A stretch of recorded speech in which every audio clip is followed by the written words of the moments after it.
Okay, so thank you so much for joining me today. Tell me, what brought you to the healthcare industry?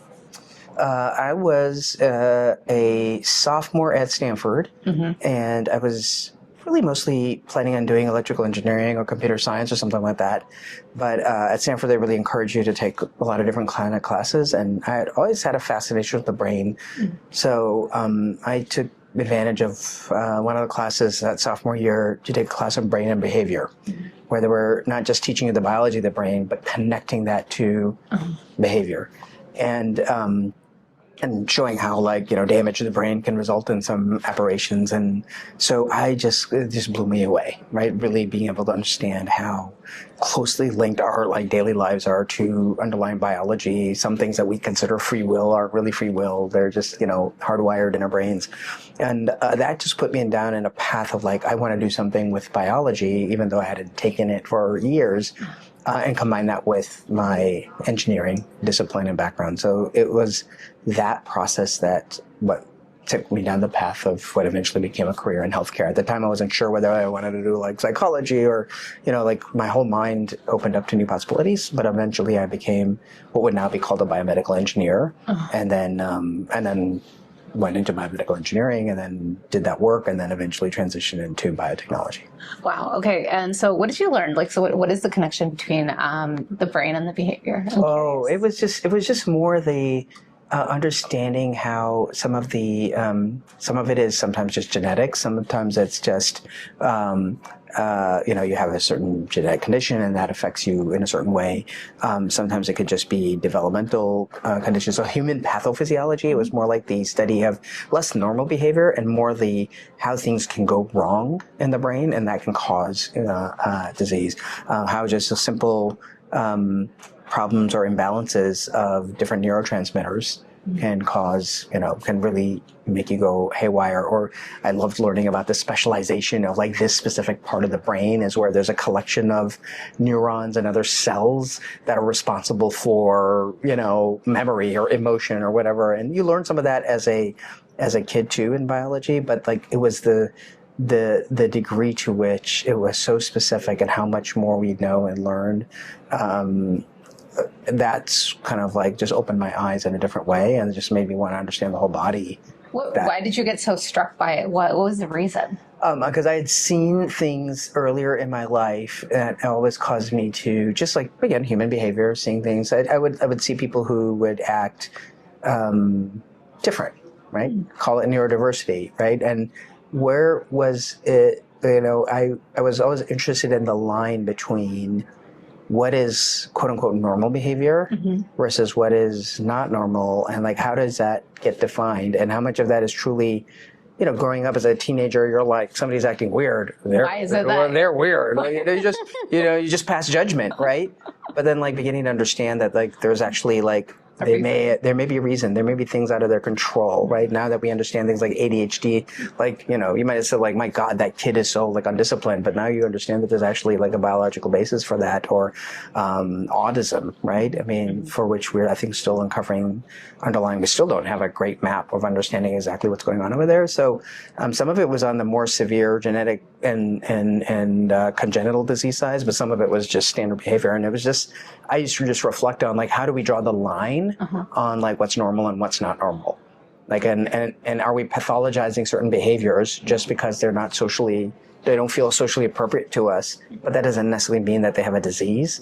So, and so there were a lot of different instances like that. Where do you draw the line between true depression that is clinical versus just somebody who's having a bad day, or somebody who is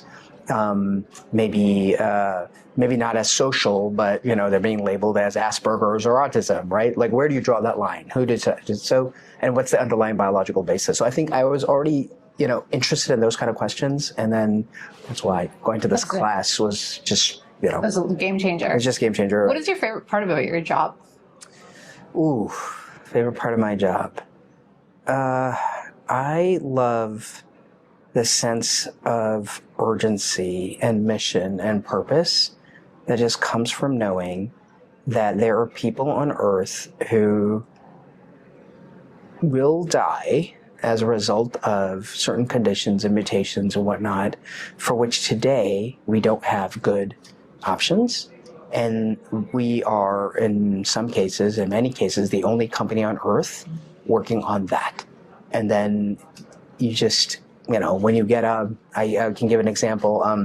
I got contacted by a family in Germany who were desperate because they just had a child who had a certain mutation.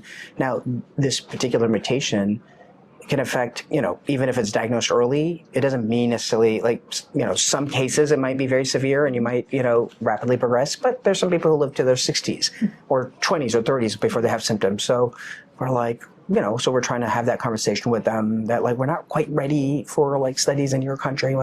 And then they told us that this was their third child and they had already lost two of them. So they already knew that this was going to be a severe case because they had already lost two children to this. And so when I realized that their child is of that kind of genotype, phenotype, then that got me thinking, oh my God, then we can actually measure in months how much time that kid had. And we're like, is there any hope at all? Because the FDA requires you to treat adults before you can get to children. They want to demonstrate at least safety, if not full efficacy in adults before they allow you to dose children. And so we were doing this math quickly, how quickly would we be there? How quickly could we get to the point that we have dosed enough adults and we get the FDA permission, but then they're overseas. We'd have to fly them here because it takes too long to set up a site. You're just that thinking that you're racing against the clock to give a child an option. I think in my career, that I'm just using this as an example, my current job, but I think throughout my career, there have been these instances of, that the disease is severe, the need is real, the desperation of the family is real. It often affects children. Mm-hmm. And then you have the burden and the privilege of working at a company that is among the few innovators on earth who are working on it. And so that's and then it just makes it easier to inspire investors to invest in you. It makes it easier to hire people and to inspire your people to be this is what we do. We don't have time for petty squabbles and things like that. So I think it's that sense of patient need and urgency and purpose that I love about my job the most. It's amazing. And then what keeps you going? I mean, now, especially with these cases and things like that, when you hear senses of urgency and knowing that people, are the verge of death. Yeah. So what keeps you going into this profession? I mean, I just told you, I kind of got to give the answer to the question in some ways, right? Because it's just if you feel that you can make a difference, then you can. And then sometimes, this is science and it's not perfect. And so sometimes you gotta even fail to succeed, right? So I view everything that we try to do as we're moving the ball forward of science. And so that sense of no matter what happens, that we are contributing to learning, hopefully to human health. Mm-hmm. But even in the cases where we're not able to get to that kid earlier, there's one kid who was on the transplant list, and the mother, and he was 8 years old, and he had, was on the transplant list already.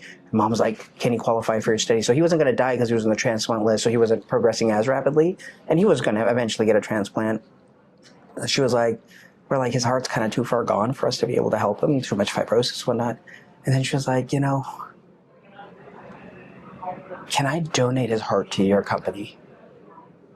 So a mom saying that she wanted to donate her 8-year-old child's heart to our company, again, because we were the only company on earth, and through what she had gotten through her interactions with us, we had inspired trust and what we do. And that was a reminder, that even if you can't help that particular person, but that I was like, oh my God, actually that heart would be incredibly valuable because they're so rare and it's hard to come by a full, so I think that sort of sense of what keeps you going is if you can solve this problem, maybe you can solve that problem, and then you solve enough problems and you've made a difference in the world. I also just have a sense of, as a father of young children, I have 3 young girls, and they're I adore them and they're really important to me. I just truly have that sense of want to leave the world a better place for them. And I think I kind of like to know, and I like to see that they have a sense of what I do. And and one of my daughters who's biologically inclined, she loves biology and wants to become a doctor herself. I heard her one day describe to somebody else what I do. And she I realized at that moment that she had totally internalized, like, you know, sitting at home during COVID, like presentations I'm making.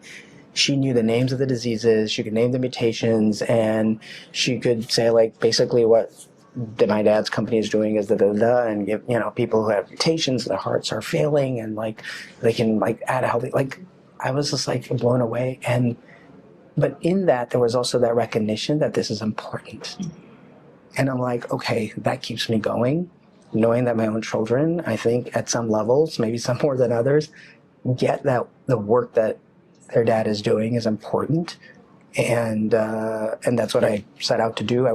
We're, as a family, my wife, me, and I think our kids, we're a mission-driven, purposeful family. And those are the values that we want to inculcate and pass on. So whatever you choose to do, just make sure that it's got, like, it's helping the world somehow. So I think that's another thing that keeps me going, besides like the patient side of things, but just on the family side, just living with a sense of values and trying to convey those values and sense of urgency and purpose to your children, because they're going to carry the torch forward. And that's one of the central obligations we have as parents. Inshallah. Inshallah. Thank you. Thank you so much for all your time. It was great. Thank you. Thank you. Take care.